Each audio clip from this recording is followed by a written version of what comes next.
Hi friends, പുതിയൊരു വീഡിയോയിലോട്ടേക്ക് എല്ലാവർക്കും സ്വാഗതം. ഒരു ഈവനിങ് വ്ളോഗാണ് കേട്ടോ. ഓടും കുതിര, ചാടും കുതിര, വെള്ളം കണ്ടാൽ നിൽക്കും കുതിര.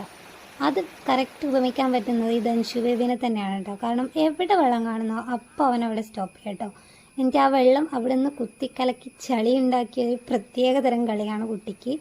അപ്പോൾ എനിക്ക് കിച്ചണിലെ ഡ്യൂട്ടീസ് കൊണ്ട് അവനെയും മെയിൻറ്റെയിൻ ചെയ്യണം. അപ്പോൾ ഇത് രണ്ടും ഞാൻ ഇടയ്ക്കിടയ്ക്ക് ചെയ്യുന്നതുകൊണ്ടിരിക്കുകയാണ്. അപ്പോൾ ഞാനത് ചോറ് തിളപ്പിക്കാൻ വേണ്ടി വെച്ചിട്ടുണ്ട്.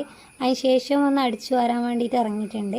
ഇതിനിടയ്ക്ക് ഒരു 50 പ്രാവശ്യമെങ്കിലും ധൻഷു ബേബിനെ പോയി നോക്കണം കേട്ടോ. കാരണം അവൻ ഇത്ര വിളിച്ചിട്ട് ഇങ്ങോട്ട് കയറുന്നില്ല. അപ്പോൾ ഞാൻ ഓൾറെഡി അകമൊക്കെ അടിച്ചു വാരി. ഇത് കിച്ചണിൽ മാത്രം എന്തോ ചെറിയ പൊടി കണ്ടപ്പോൾ അതൊന്ന് അടിച്ചു വാരിയതാണ് കേട്ടോ.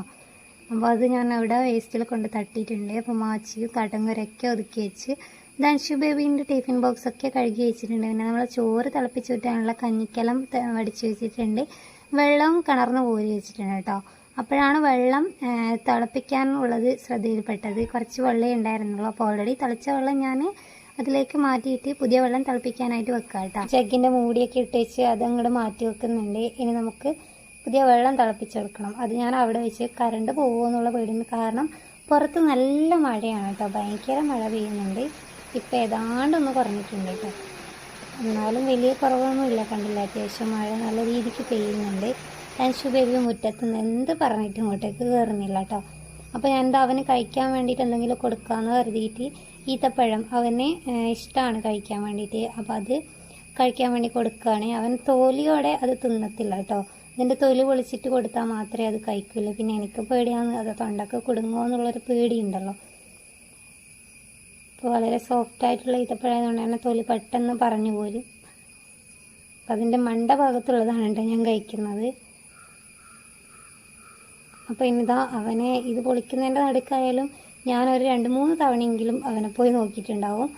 കാരണം അവൻ ചളി തുള്ളുവോ അല്ലെങ്കിൽ വഴുതി വീഴുകയോ എന്നൊക്കെയുള്ള ടെൻഷനായിരിക്കും നമുക്ക് അകത്തിരിക്കുമ്പോൾ. പിന്നെ എത്ര നമ്മളകത്ത് കയറാൻ പറഞ്ഞാലും കയറത്തുമില്ല, അതാണ്. അപ്പോൾ ഞാനിതാ നമുക്കിപ്പോഴുള്ള മെയിൻ പ്രശ്നം ഉറുമ്പിൻ്റെ ഒരു മെയിൻ ശല്യമാണ്. അപ്പോൾ ഞാൻ മധുരമുള്ള സാധനങ്ങൾ എന്ത് തന്നെ ഇതാക്കിയാലും അപ്പോഴതിൻ്റെ വേസ്റ്റ് കൊണ്ടുപോയി കളയാം കേട്ടോ പുറത്ത്. കാരണം ഉറുമ്പിൻ്റെ ശല്യം ഭയങ്കരമായിട്ടുണ്ട്. അപ്പോൾ ഈ ഉറുമ്പ് ഇങ്ങനെ നമ്മളെ ഇതിലൊക്കെ വന്ന് കയറുന്നത് ഭയങ്കര ശല്യം തന്നെയാണ്. അപ്പോൾ ഇതിനെ പോക്കാൻ വേണ്ടിയിട്ട് എന്തെങ്കിലും റെമഡി അറിയുന്നവർ തീർച്ചയായും കമൻറ്റ് ചെയ്യണം കേട്ടോ. വളരെ ഉപകാരം. ഇത് കഴിക്കാലോ ഈത്തപ്പഴം.